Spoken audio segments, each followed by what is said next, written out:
जब से सलार मूवी के डेडली विलन का किलर लुक आउट हुआ है, यानी एक बार तुम पृथ्वीराज सुकुमारन का ये किलर लुक देखो, ऑर्गेज्म और गूज़बम्स एक साथ आ जाएंगे। क्योंकि प्रशांत नील ने किसी भी बात की कसर नहीं छोड़ी है इस कैरेक्टर को बैडएस बनाने की। और जितने ब्रूटैलिटी रॉनेस प्रभास के सालार के लुक में नजर आती है, उससे भी 10 गुना ज्यादा ब्रूटल और इंसेन पृथ्वीराज का वर्धा राजा मानर का कैरेक्टर नजर आता है।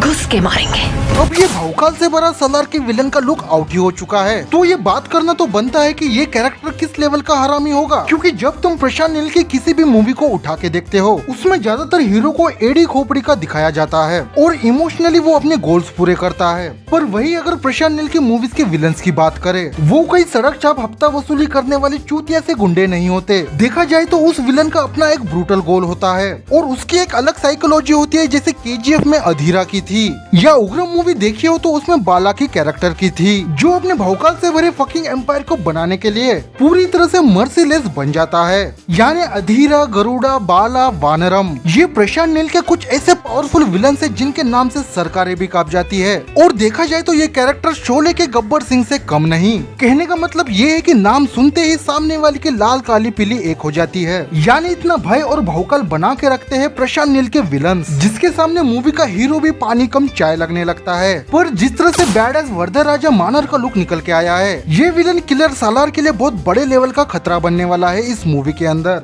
और जब इन दोनों भी कैरेक्टर का तोड़फोड़ लेवल पे फेस ऑफ होगा, यानी उस चीज को इमेजिन ही करना मुश्किल है कि किस लेवल की तबाही हमें देखने को मिलेगी। क्योंकि जैसे प्रभास के कैरेक्टर की टैगलाइन है the most violent man Salaar, जिसका क्लियर कट मतलब ये निकल के आता है कि सलार का जो कैरेक्टर होगा वो बातें कम और लाते ज्यादा मारेगा। और गलती से भी वर्धा राजा मानर का जो कैरेक्टर है वो चतुर खोपड़ी का निकला, तो ये डैम श्योर है कि इस मूवी के अंदर सलार की बहुत बड़े लेवल पे वाट लगने वाली है। जिस तरह से केजीएफ के चैप्टर 2 के अंदर फर्स्ट टाइम जब अधीरा मिलता है रॉकी से, उस टाइम पे लिटरली रॉकी भाई के चीखें निकल रही थी, उस लेवल पे ठोका था अधीरा ने। तो जस्ट इमेजिन सलार मूवी के अंदर जब ऐसा फेस ऑफ होगा, कितने बवाल और कड़क लेवल का इंसेन एक्शन हमें देखने को मिलेगा।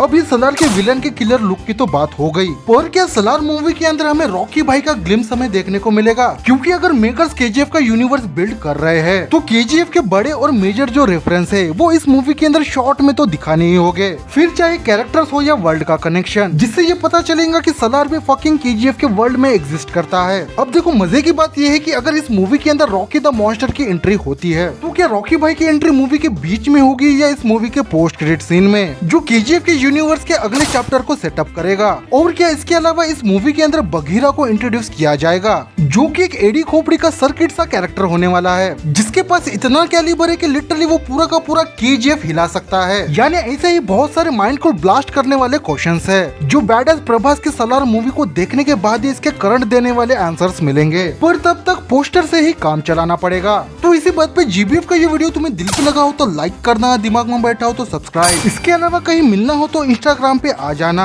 मैं मिलता हूँ किसी नए कंटेंट के साथ। Take care, goodbye. Gang लेकर आने वाले होते हैं गैंगस्टर, वो अकेला आता था।